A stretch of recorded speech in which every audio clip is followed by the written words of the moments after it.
Hello, I am Jimbo Paris, and welcome to the Jimbo Paris Show. Right now, we have Pete Bombaci coming up right now. How's it going, Pete? I'm good, Jimbo. How are you, my friend? Well. So, this is about you now. So, can you please begin by giving me sort of a brief summary of who you are, what you're about, and what your message is? Well, first off, Jimbo, it's great to be a part of your show, and thank you for giving us an opportunity to spread the message a little bit further. I founded the Genwell Project back in 2016. Our mission is to make the world a happier and healthier place by educating people about the importance of face-to-face social connection as a proactive step that we can all take for our health, for our happiness, and our longevity, and not only for our own health, but for the people that we connect with. We educate, we empower, and we catalyze people to take action at a time when now, as we live through the global pandemic, we need to recognize that human connection is more important for our health than smoking, obesity, and high blood pressure. It's a really important factor that most of us were never educated on. And we want to start spreading this message as quickly as possible so each of us can play a role in helping create a more connected society. And what was the story about how you became motivated to start this Genwell project? What were the stepping stones you had to go through in order to get to this point now? Yeah, thanks for asking. Obviously, you've done your research. So back in 2003, there was a blackout on the eastern seaboard of North America, and 50 million people went without power for 2 to 7 days. I worked in Toronto at the time. I was worked for a beer company out by the airport, probably an hour away from my home. Well, that drive home that day took about 3 hours, and the drive or the transit home for everybody took much longer than possible. And what you saw during that time was the beauty of the human species. You know, people picking up people on corners, people directing traffic, people handing out water, people doing all the good things that we do in times of crisis, no different than we've seen through the global pandemic.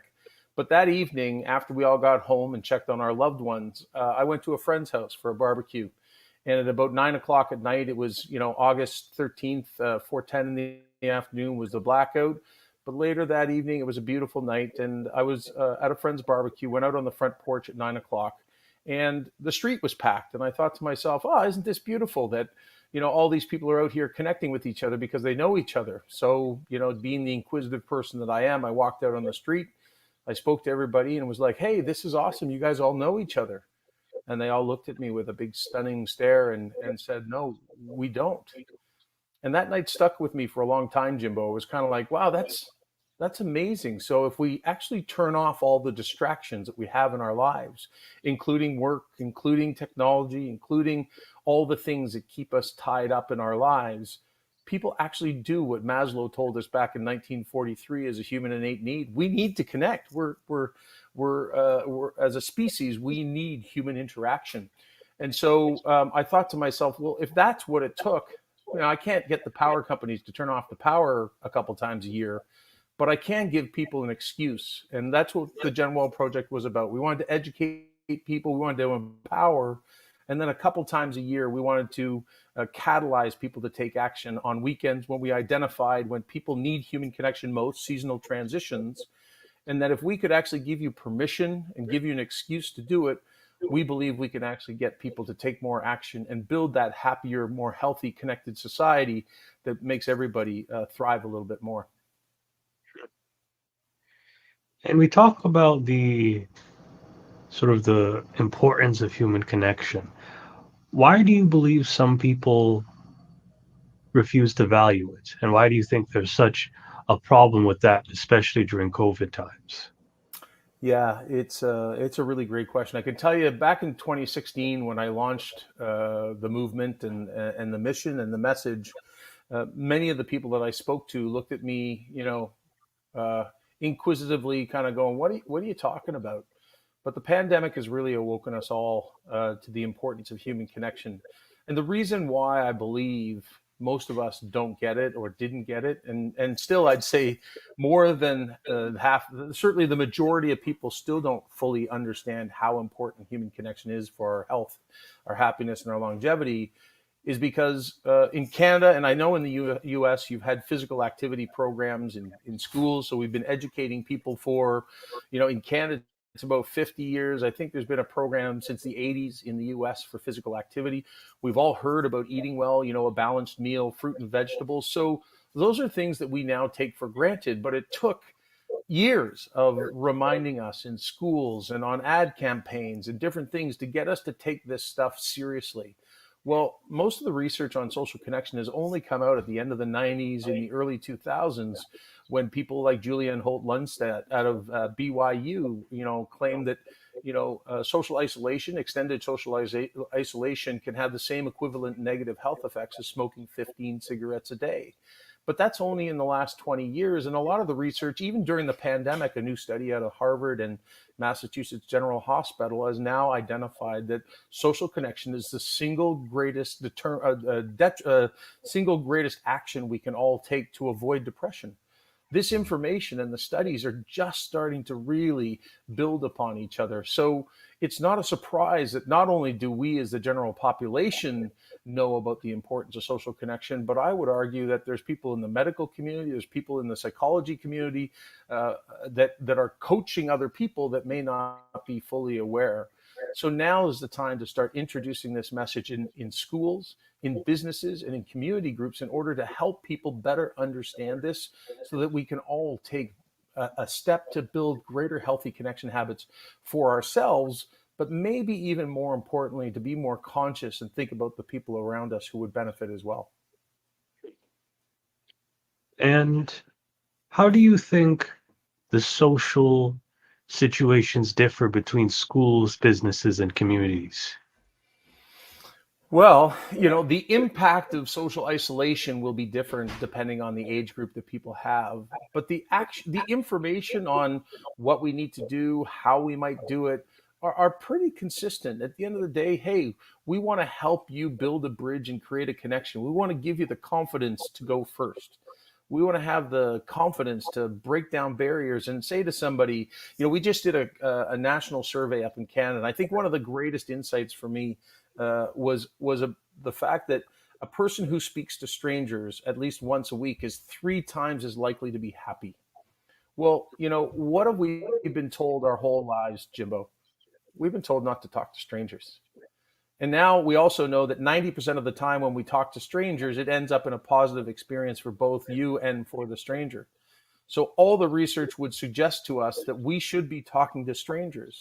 Well, if we can educate young people on these, instead of making fun of their parents who talk to every person who goes by, whether it's at the grocery store, whether it's at the corner store, or wherever, the reality is if we start empowering people with the information that can help them make better choices in regards to their social interactions with other people, maybe we'll have people put less time into this thing. And especially when you're walking along the street, rather than doing this so that I can't build a connection with you. And it is those casual collisions that we have each and every day. It's not just the deep, meaningful ones, but it's the ones when you're at the coffee shop and you see somebody you see every day at the same time because you're in that routine. All those things are really important to making us feel happier, healthier, a better sense of belonging, and a better sense of community and connectedness. And so, whether it's young people and educating them so that they can do it when they're in school and build stronger friendships along their journey, whether it's educating people in the workplace about the benefits of a more connected workplace, or maybe on the other side of that, it's actually about educating employees to say, hey, we as an employer want to make sure that you're building happy and healthy relationships outside of the workplace. Because I don't know if you've ever lost a job, but I've certainly been through times when I've been out of work. And all those relationships that you had that kept you so happy and healthy while you were working in a place of employment, all of a sudden they disappear. And if you haven't focused on building the network of relationships with family, friends, neighbors, and colleagues and finding that balance, then oftentimes that's when crises start to build. That's when the stress and anxiety builds because once you lost those work friends, now you didn't have anybody else to turn to help you cope, help you find solutions, and truly build the resilience that will help you through that challenging time. And so that's what we're trying to do in all those areas. We want to help people, educate them, and get them started building the connections before they lose the job, before they fail the class, before they fail an exam, before they become elderly and maybe lose some family, people pass away, friends, they move, all these different facets in life, all these transitions in our life require us to build relationships for different reasons. But at the fundamental level, we're all just trying to educate people on the simple thing about talking to other people, investing time to build relationships. And how we do that are probably not much different for anybody. It's sharing gratitude, it's acts of kindness, it's, saying hi to a stranger, starting up a conversation, and giving some people tips and tools and ideas on how they can get started on doing that today. And you mentioned educating the public. When it comes to technology, when you showed your phone there, you Yeah. brought up some really interesting points because how I'm seeing it is, has technology helped with human communication because it's so convenient, or has it sort of worked against us? And how do you think how do you think technology worked or played a part before COVID, during COVID, and after COVID? It's such a great one. Early on, a lot of people said, Pete, I'm assuming the Genwell Project is an anti-technology campaign. And I said, by no means. Technology has so much to offer us. To your point, from education, from connecting people in remote communities, to speeding up our lives. Frankly, when technology, and you think of the iPhone, it's really 2005. The rollout of smart technology really put the power in our own hands. But early on, most people never recognized about something like a Twitter or an Instagram or a Facebook, and how we might end up spending days or hours, scrolling passively through, watching other people live human highlight reels. And nobody probably thought about the emotional impact and the time distraction that might do. But if we look at the pandemic, look at the beauty of what you and I are doing right now. Look at the opportunity to connect with people around the world. I had an interview with Australia, and I'm up in Toronto, Canada, and I had an interview in Australia, and you're in the U.S., but I'm not even sure exactly where you are. Where are you, Jimbo? All the more now. Baltimore. That's amazing. So here we are having this. So isn't this the beauty of technology? Obviously, a lot of businesses have had to work through technology, so that's a beautiful thing. Seniors have been able to connect through technology, but let's remember this: is technology can only do so much. Technology can't replace a hug, a high five, a fist pump. They can't replace the emotional connection that people have when they're in a meaningful, deep conversation about something that they're both passionately caring about. And that could be in the workplace, that could be in the home, that could be in the community. This is how we bring people together. At the end of this call, I'm in a basement here. You're in your office. When I turn this screen off, I'm going to be alone in this basement. So for a bit, I can feel like I'm connected to you, and we can certainly share this important message. But at the end of the day, we all need to recognize we have to get out and get connected again. And that's a broad spectrum. For some people, getting connected again post pandemic may mean having a coffee with one person, because for some people, that may be a massive step. And for other people, they want to get back to the big party. They want to get back to the backyard party, the street party, or head back to the bar. And nobody's wrong and nobody's right. What we do know is people need human connection more than ever before. Here are the facts, Jimbo. Single largest indicator of happiness in our life: human connection. Reduces anxiety and depression, which, as we all know, through the pandemic has been growing dramatically. Increases empathy, compassion, and resilience, something that I think the world could use a heck of a lot more. And if you want to build bridges with other communities, if you want people to understand and be more empathetic and compassionate, the greatest way is to actually experience people firsthand and having conversations and connections, and can increase your chances of living longer by up to 50%. And the crazy part to me, Jimbo, is that nobody knows this stuff. There might be the 1% or the 2% who are reading the psychology books or took, psychology in third year. But at the end of the day, the average person out there who's probably struggling to get by doesn't recognize that, yes, going for a walk might be good. Yes, eating better might be good, doing some mindfulness practices. but the greatest thing that they can probably do for their own health, their happiness, and for the health and happiness of the people around them is have a conversation with somebody so that they can get outside of their own head and actually get into a conversation about something that takes their mind off of that. And even if it is about the subject that's creating the stress and anxiety in their life, they might be able to talk about it, work their way through it, cope with it right now, find the solutions, and as I said earlier, build the resilience that will get them to the other side of it. Because, and I love this line once I heard, we're all 100% for getting through the things that we thought were going to kill us. But when we get inside our own heads, we don't tend to be kind to ourselves. And so, getting out of our own heads and getting into a conversation like this, this is what makes us, become stronger, more resilient, and keeps us happy and healthy. Hmm. So do you believe so do you believe anything can ever substitute for human interaction? People will say, "Oh, you need this, you need this." Do you think anything at all? You mentioned mindfulness, you mentioned all kinds of things. Do you think anything could substitute for that ever? I think things can substitute short term, but nothing can substitute permanently for human interaction. Okay, very And good I'll statement. even build And on that. I'll even build on that, Jimbo. Part of the inspiration behind this was my mom was from a little town in Northern Ireland and lived through the Second World War. And in times of crisis, which this is probably the biggest crisis that I've lived through, the global pandemic, because I haven't lived through a war, at least that I've had to be conscious of or live through.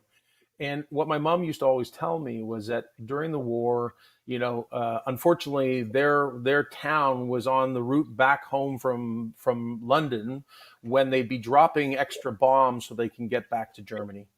And so, what would they do? The sirens would go, and all the people would run out to the fields. And so, in times of crisis, they all came together. They ran to the fields, and after the bombs dropped, they came back to their homes. And what did they all do?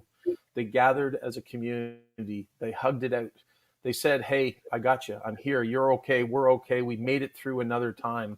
And I think that's the thing that's creating the greatest anxiety and stress in people's lives right now is at a time when we're in crisis. The pandemic has put us all through in some way, shape, or form, the world is different for all of us. It could be your kids, it could be a job, it could be where you live, it could be, lots of different challenges that people have faced.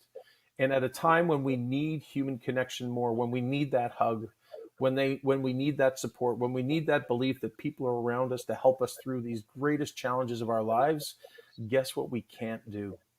And I can think of the number of times I've walked my dog early in the morning, and rather than having that person coming towards me say hello and how you doing with a smile, he crosses the street and walks on the other side of the street because he's worried about COVID. And so you wonder why this is having such a negative and dramatic impact on our health, our happiness, and so much else in our lives. I think that's really what's happening. So the answer is no, I don't think anything can replace human connection in the long run. all right. And when it comes to building and growing your business, how did what types of obstacles did you have to deal with and how did you overcome them? And did human connection ever play a role in any of this, which it probably did, judging by your last answer? Yeah, well, here's the interesting thing is, we do a lot of corporate presentations to organizations, and we talk about the importance of human connection within the workplace. Aside from the fact that it increases collaboration, creativity, trust, loyalty, productivity, profitability, all these studies have been done that the more connection that's in the workplace, the more profitable and the more productive the workplace is. But even a face-to-face interaction is 34 times more productive than an email. And so when you start to look at all those facts and figures from a workplace standpoint, you recognize that, it is, Richard Branson said, all the business starts with your people.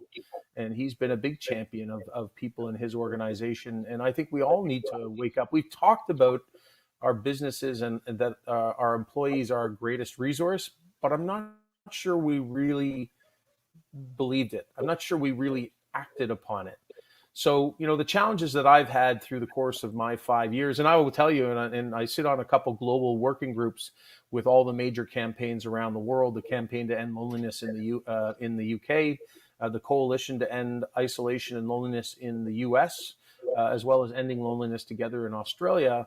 And it's a lonely journey because we've been ahead of the curve, because we're talking about a subject that most people don't quite understand.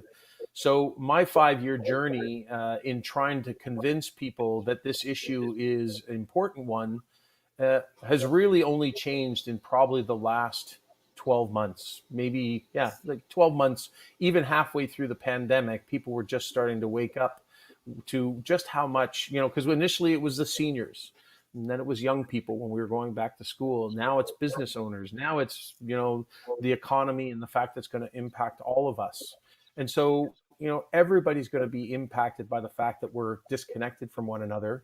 And so now we are getting the conversations going with businesses, with foundations, with government, who are starting to recognize, holy cow, this is an issue. And the problem is, you don't die from loneliness. And this is why we are a society that likes to live in crisis.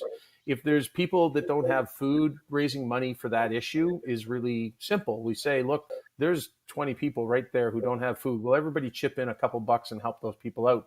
People will do that. That's an amazing aspect of the human condition. We got mental health problems, we've got homelessness, we've got people are willing to cough up when they see people that are living in those crisis moments. What we're trying to do here is actually raise the consciousness before we get to the crisis. It's actually about sharing a message that helps keep you and me and everybody around us happier and healthier, so we don't get to that crisis point. And also, of course, it benefits. Social connection is one of the first things that they encourage people going through a mental health crisis, is making sure that people are surrounded by people who love them and care for them, because that's actually how we get to the other side of those crises.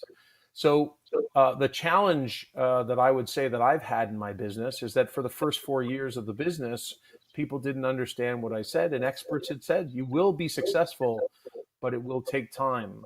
And so we are only now starting to get into the types of conversations that I believe will see the growth, both from a sustainability standpoint, but also from the impact in getting people to put up their hand and say, I want to be part of the solution. And that's what we have on our website at genwellproject.org. Anybody can go over, sign up to be a part of the solution to this disconnected world that we find ourselves in, because every one of us can play a role in making the world a more connected place. Speaking of a connected place, you mentioned not for profits, and how does running a nonprofit sort of differ in the way you run one? Because it could be a very lucrative thing, especially with IRS taxes, your goal, and on top of that, your message. The money just doesn't come streaming in. You have to actually show something, so it can get very complicated. How did that work out for you? Because that must have been a very interesting situation. Yeah, you know what? I'll step back about a decade, and I had the opportunity to lead a campaign called Movember, and I'm not sure if you're familiar with it. It's a men's health movement that gets men to grow mustaches for the month of November. There's a big organization in the U.S. I was leading Canada, and it's originally from Australia. And the approach I would talk about in running a not-for-profit or a charity is, I look at this, and I look at the entire Genwell movement. I spent 20 years in the beverage alcohol industry as well. I look at this as a sales and marketing job.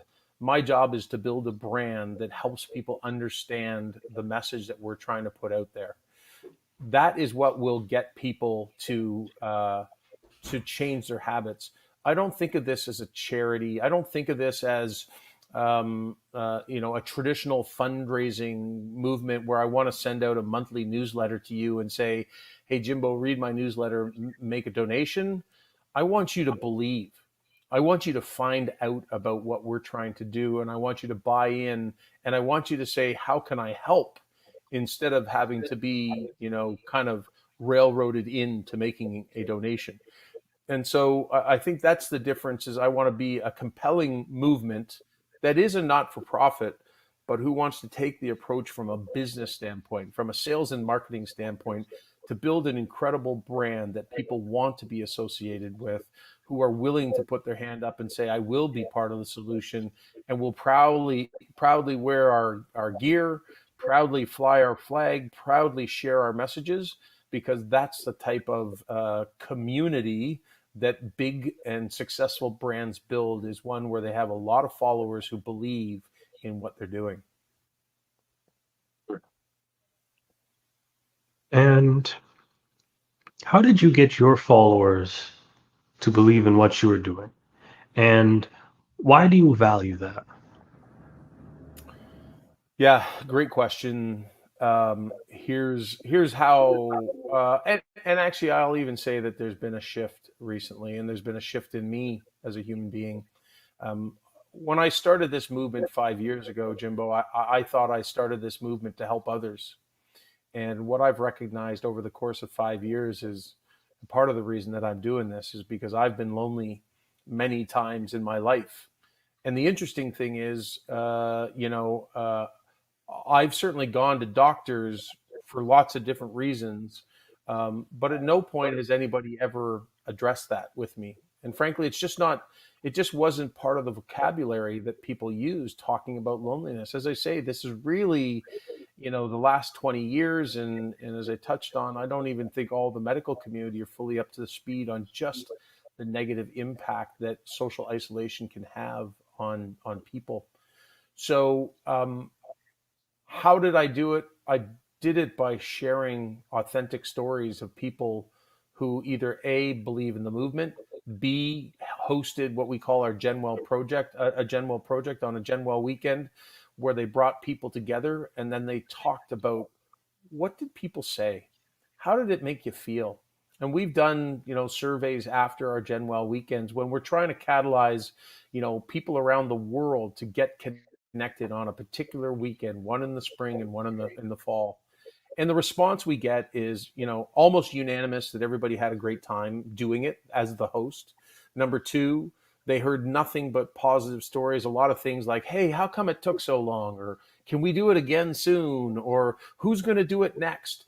And we've all experienced this in our lives where, you haven't seen a bunch of people in a long time. It could be friends, it could be family, it could be neighbors, it could be an old sports team, it could be your high school buddies, it could be university friends.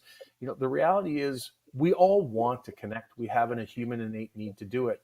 And what it takes is just a catalyst. No, this is the whole movement, is it just takes somebody to press that button and say, hey guys, or hey girls, or hey community, you want to get together? And post pandemic, and even before the pandemic, we were living in the most fast paced, distracted, and pressure filled world in history. And people weren't making the time to connect with the people who make them happier and healthier and actually make life worth living. The moments that we're going to think about when we're on our deathbed are not the ones when you got the pay raise. They're going to be the ones that you spent with your family, your friends, your neighbors, your colleagues, and you had great moments of life. And so we've built our community by being authentic and sharing a story that, and I wouldn't even say that we have a big community yet. I think we're just on the brink of building that community. And thank you again to you for the opportunity to share this with your community. This message affects all of us. Human connection transcends every illness, every cause, and every crisis. No matter what we're facing right now, the greatest thing we can all do is have a conversation with a friend, find somebody. And if you're in crisis, pick up the hotline, pick up a phone and call a hotline, or go seek support from a professional, because there's a long way between needing that crisis and when we're in a good place. And we want to help people stay here, because, to me, the definition of insanity is no longer doing the same thing over and over and getting the same outcome. The definition of insanity is waiting until people are sick before we try to help them.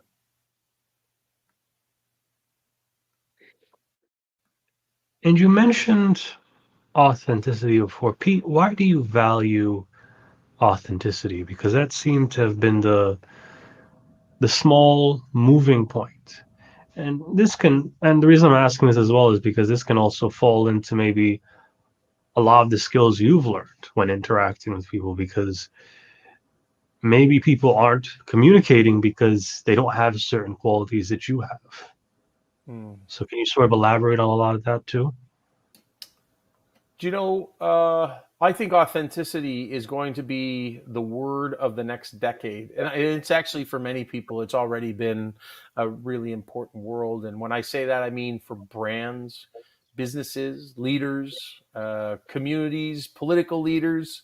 You know, we need more authenticity in the world. We need more vulnerability in the world, so that people realize that, behind the facade that many of us are putting out there, especially when we look at the curated lives that we see on social media, it creates the pressure and the stress that many people struggle with. So, authenticity for me is important for Genwell, but authenticity is about allowing people to be themselves, to let down the facade and reduce the pressure to be something that people aren't. I was in the corporate world for 20 years, Jimbo, and it was only at the end of it and getting the opportunity to go and run a charity that I realized that I wasn't really a corporate guy. I'm a guy who needs to wake up every day and feel like that I'm helping people.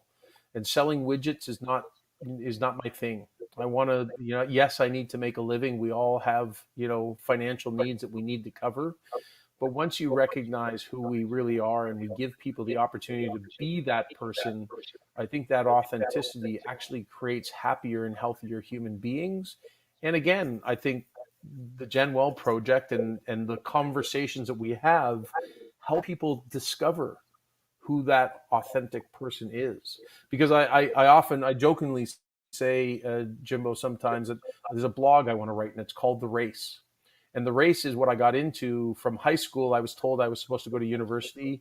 After university, I was supposed to get a job. I was supposed to get a job, and then I was supposed to make this much money. And then from that, I was supposed to get a promotion and make more money. And then from there, I was supposed to get three more promotions, make more money. And it was just, there was never a stop to it. And a couple times I put the pause on the race, and it was really difficult because everybody looks at you while you're on the sideline of the marathon or the 10K. Use the analogy that works for you, and people look at you and kind of go, "What are you doing standing on the sideline?" And my response back to them is, "Where are you running to? Because I don't see the end to this race." And so, to me, just relating back to the authenticity is like when I finally figured out who I was, and that this having a mission and a purpose, and I will say my time at Movember, the opportunity to be part of a global movement that was changing the face of men's health forever, and is still out there trying to do it again because men are not good at talking about their health, inspired me to say, hey, this is actually who I want to be.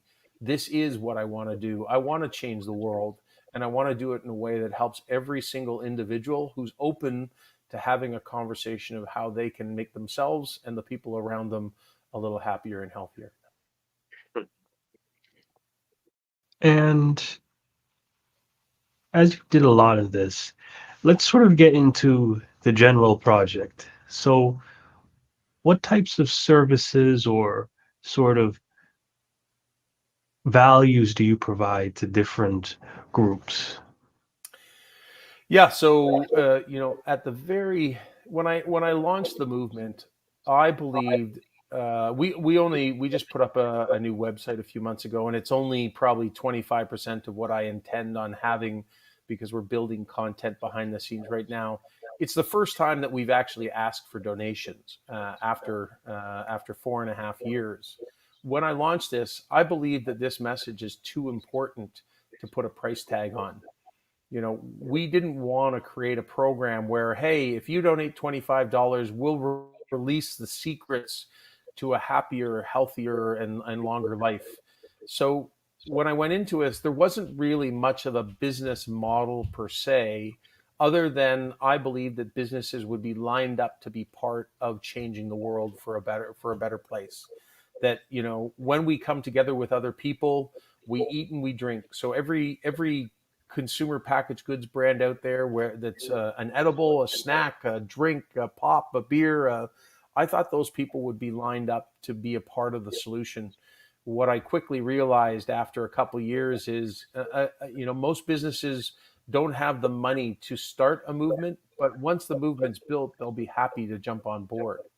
So, now that I look at where we're going from here, Really, where we need to go is we need to create the movement first.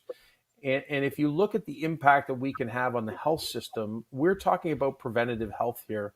We can save, the health system in Canada, which is a government funded, by the people health system, which is a little different than down in the US.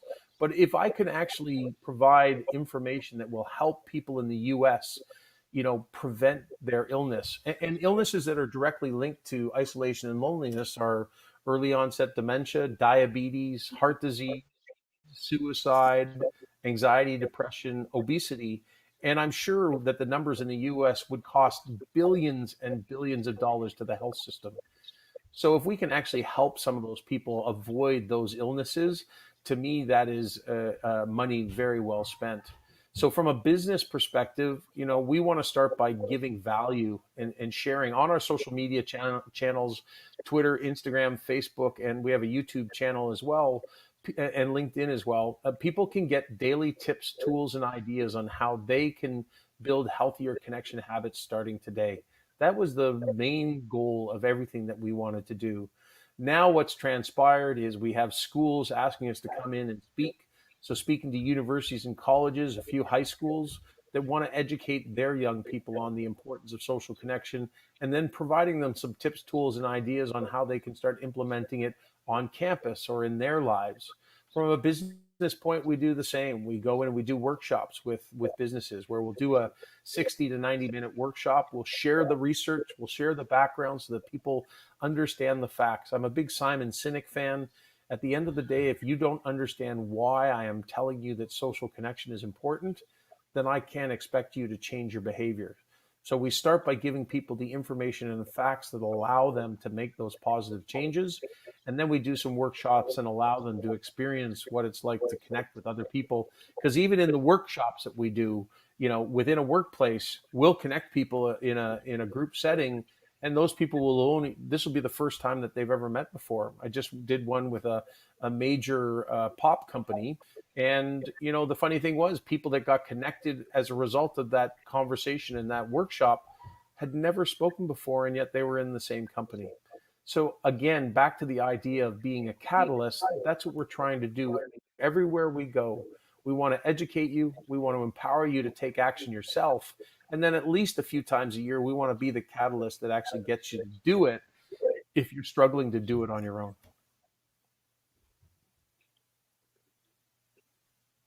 And how do you act as sort of this catalyst? Is there, I understand you want to show value, and Mm-hmm.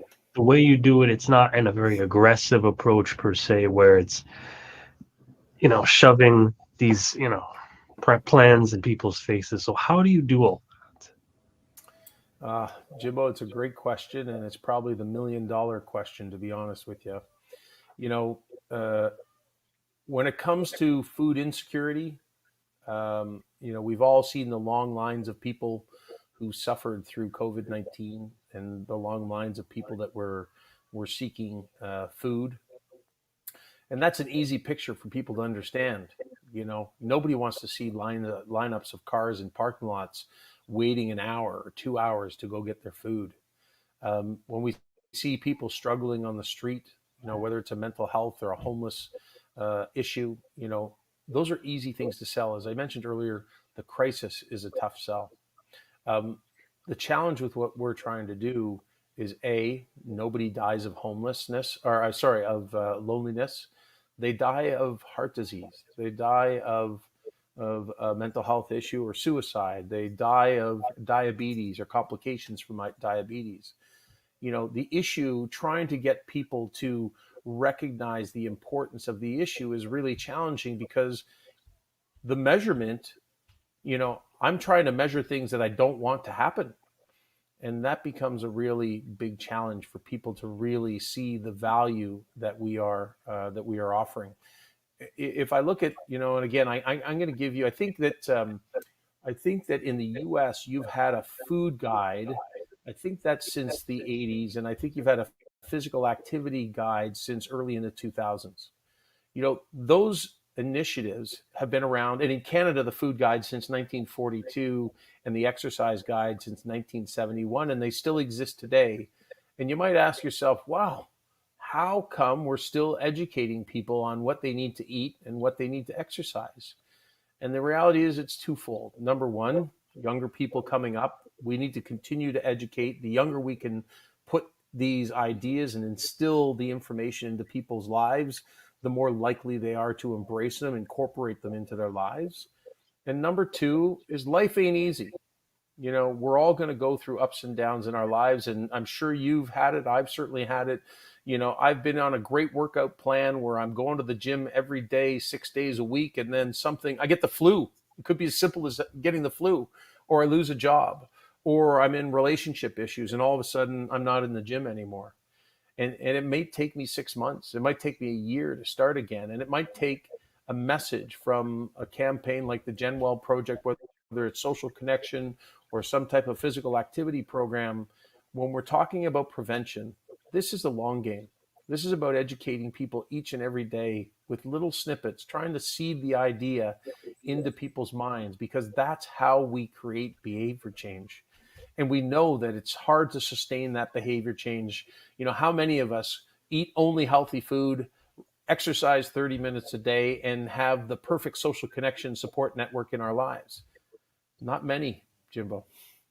And so it is a long game here. There is no short solution. I can't put my hand up and say, look, I will save 1,000 lives if you give me $1,000,000. But what I can do is that the more people we educate with the money that we're provided, whether it's by government, whether it's by corporations, and I believe any corporation who supports this movement, whether it's my movement or organizations around the world that are trying to lead this message, those corporations, we all as citizens have a responsibility, especially post-pandemic, to invest our money in the businesses that are making a positive impact in the world. And we need to dig deeper into annual reports, and we need to recognize those businesses that are doing good versus those that are hiding profits and proceeds in other parts of the world and not paying taxes. Because if we want to create behavior change in the corporate world, the greatest way you can do that is by moving your money to the businesses that are actually having that positive impact. So we can continue to do what we're doing, but at the end of the day, if we're looking for corporate partners, we need the consumer to spend their money with the businesses that are stepping up to make a positive difference.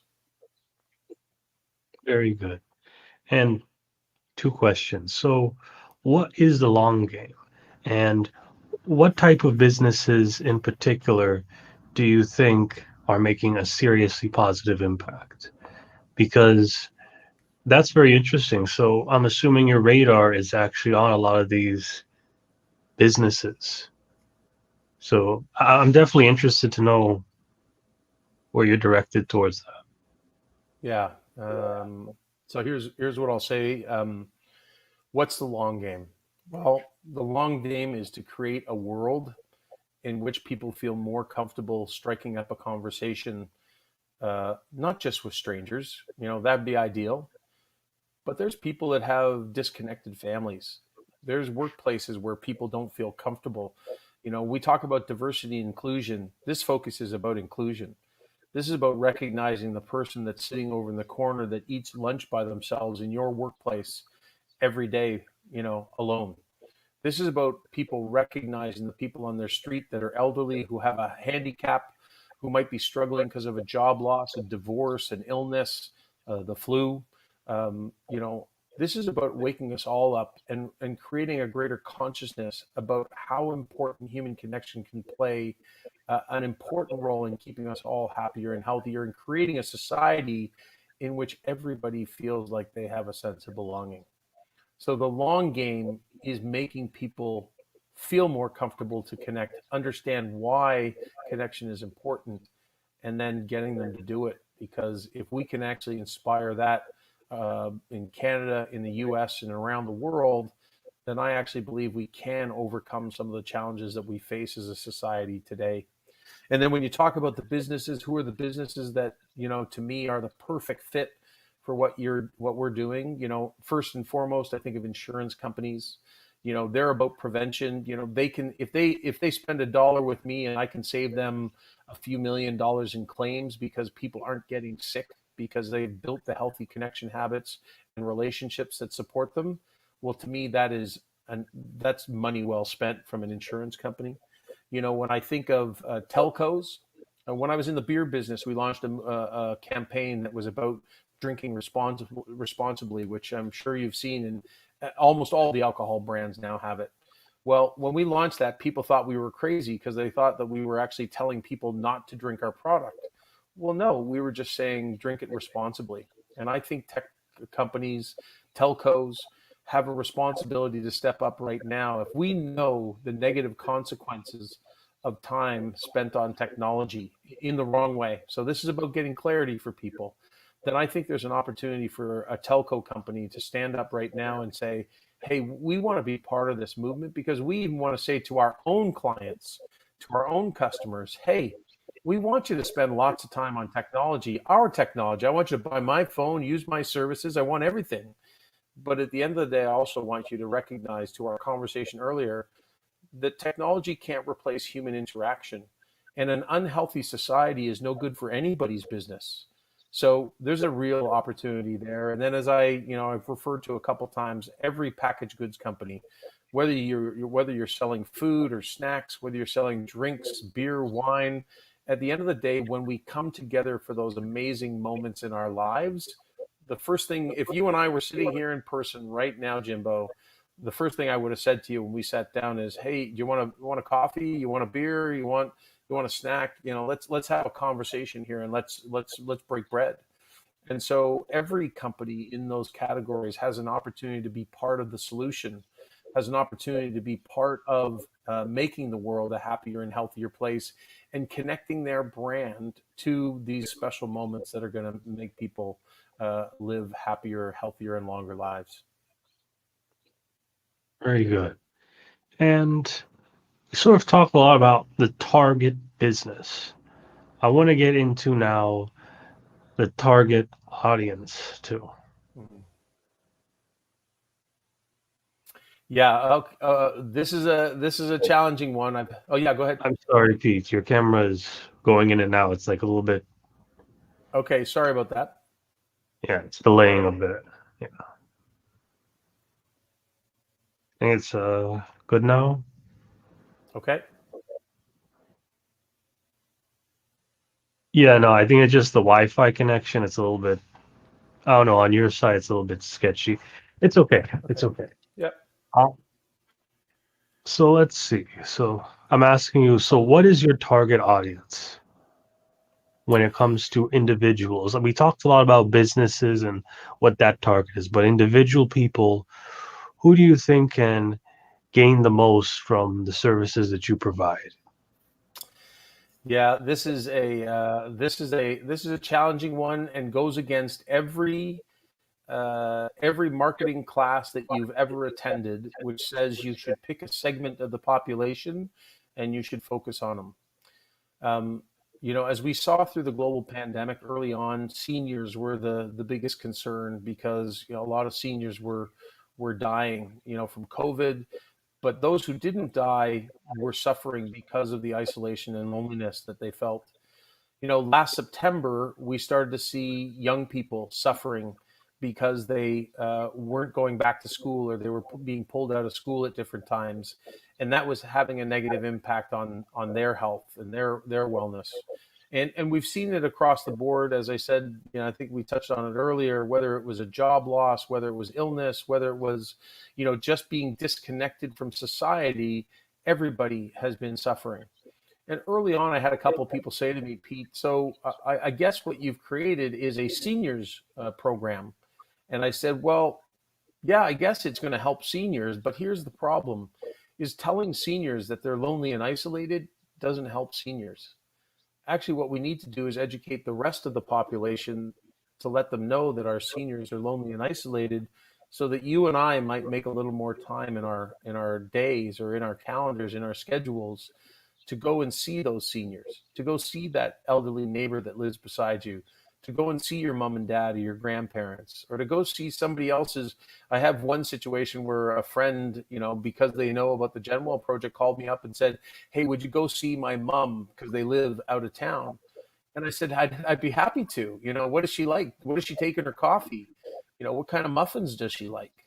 Because if we all could be a little more conscious of the impact, just how powerful that connection could be if we actually went and did that for, elderly people or a young person who's struggling with, addiction to technology and spending too much time on technology. What about going up to a neighbor's house and saying, "Hey, do you mind if Jimmy comes out and shoots some hoop? We got the boys up the street. We're going to go out and play some basketball." All these things can go a long way to helping people feel more connected, whether they're young, whether they're old, or whether they're just people that are struggling with the other challenges that are going to come out of the global pandemic. I think we're struggling with some technology here. Can you hear me, Jimbo? Yeah, I could hear you. Your camera is just really buzzing in and out. I think I don't know, something's going on with the I'm camera. I'm in a remote part of Ontario up here, so it certainly could be my Wi-Fi. Okay, okay.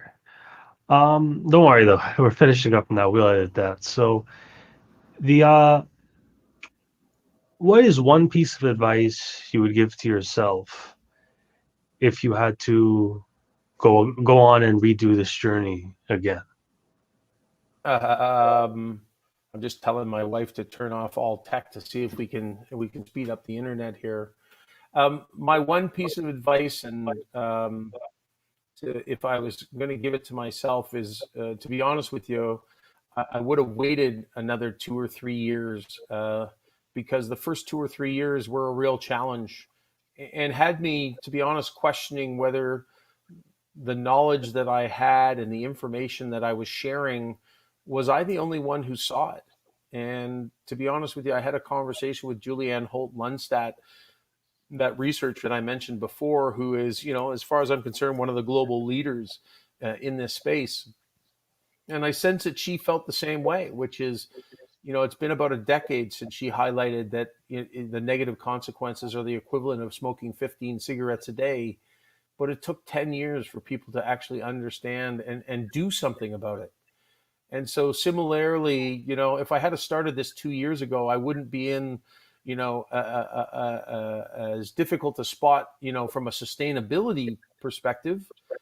But at the end of the day, I think the 5 years that I've got under my belt now truly make me, what I think the world needs right now is an expert on building human connection, and somebody who has done the hard yards that can actually be put to good use now, with the right funders, with the right corporations jumping on board, and can help us get the world more connected.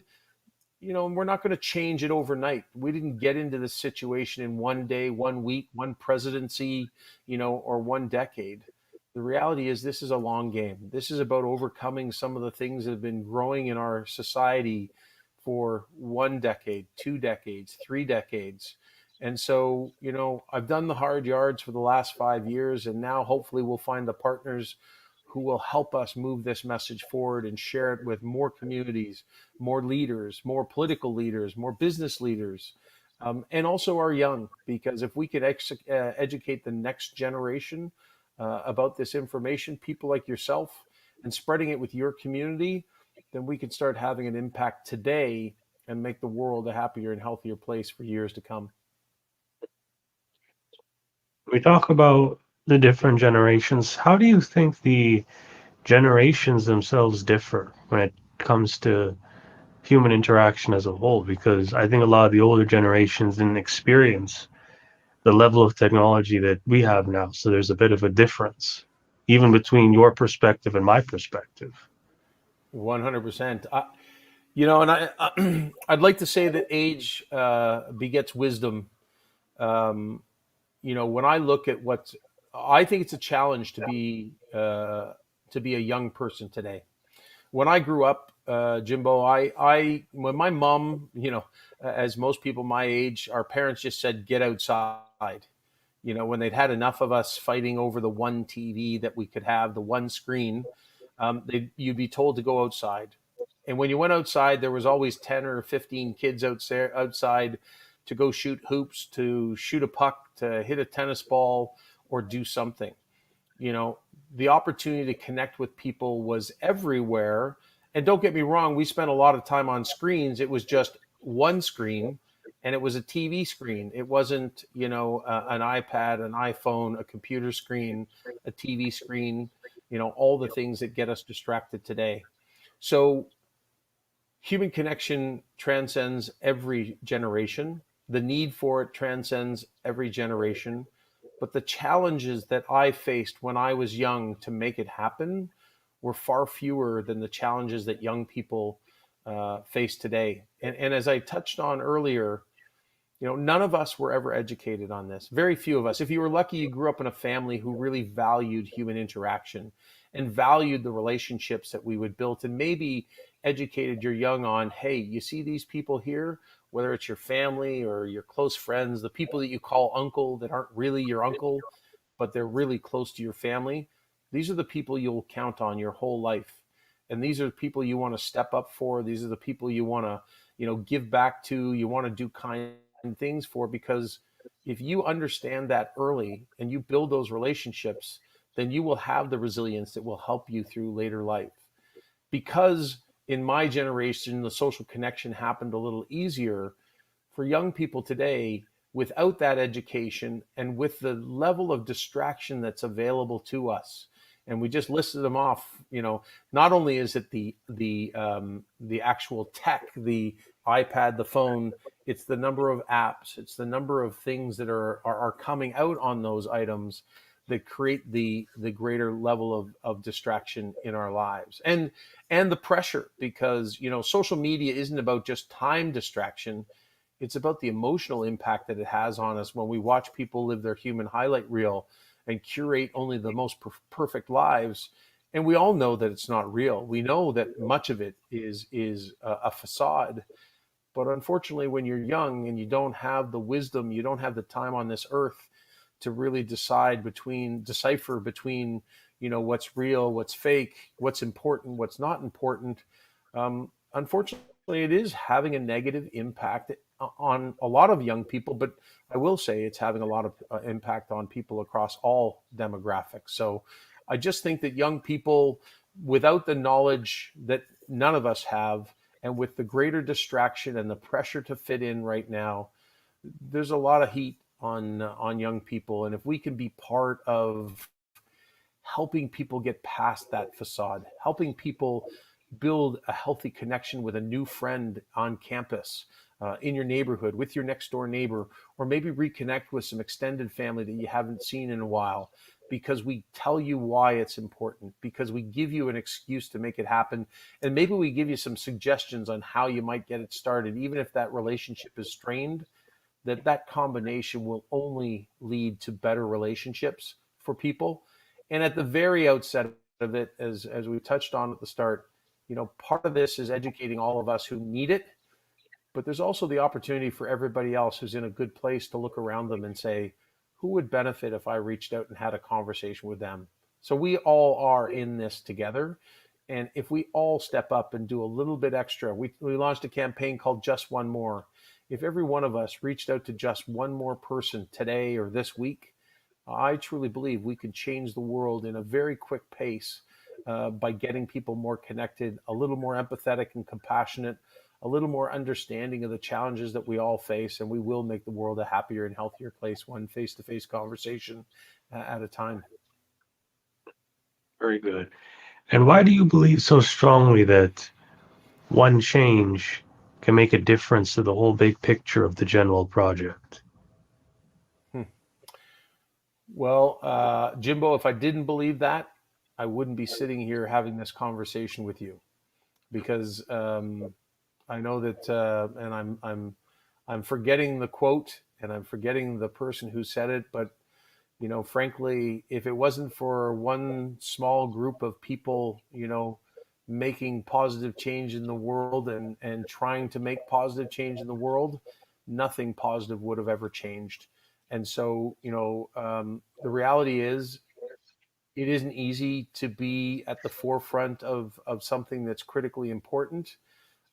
It hasn't been always the most enjoyable journey, but I can see the forest through the trees. I can see the light at the end of the tunnel. You know, even having somebody like you reach out and say, I'd love to talk a little bit more about what you're doing. Everybody who has the opportunity to hear this message, who has an opportunity to now go out and start up a conversation with a family member, a friend, and dialogue about this and say, hey, what do you think about human connection? Do you think it's really that important? Here's what I just heard on this, this webinar, this podcast. And all of a sudden we start getting people to go, I didn't know that. I'll have to be a little more conscious and intentional about my social connection. So I believe that you may have seen that there's a video out there of the guy who's dancing at a party. It's a concert out in a farm field, and one guy dances to a tune, and nobody dances with him for a couple minutes. Then one person joins him, then two more people join him, and all of a sudden the entire field is filled with people dancing. Sometimes it takes people to step up and take a few of the hard yards and a couple of hits along the way. But we have volunteers from across our country, from across your country, that are stepping up to be part of the solution here, because I think we all recognize that together we can make the world a happier and healthier place. Very, very good. And Pete, are there any final words you would like to say to the audience to end this off? Yeah, I think it's really simple. Let's all get connected. If each of us opens ourselves up to be a little more authentic and a little more vulnerable, if everyone looks around each other, whether it's a neighbor, a colleague, a friend, a family member, if we all made that little extra effort to connect with one more person, now that you know the facts, now that you know the impact that a single conversation can have, because it can lead to further conversations, it can lead to support, it can lead to change, it can lead to solutions, and at the end of the day, it can lead to a world where people feel like they're part of something more than the lonely and isolated world that many people pre-pandemic felt that they were in. So let's raise the consciousness of all people in Canada, in the US, and around the world, because together we can make the world a happier and healthier place. And I encourage everybody to head on over to genwellproject.org, sign up to get our monthly newsletter, be part of the solution, take the pledge, and let's go make this happen, because there's no time in history that a movement like the Genwell Project and the Human Connection movement has been more appropriate and more needed than at the other end of an 18, 16, 17, wherever we're at now, month lockdown of various types. We need each other more than ever before, and now's the time to make it happen. Right. Thank you again, Pete. This is the Jimbo Paris Show. I'm Jimbo Paris. And yep, that's it. Thank you for listening, guys. Thanks, Jimbo.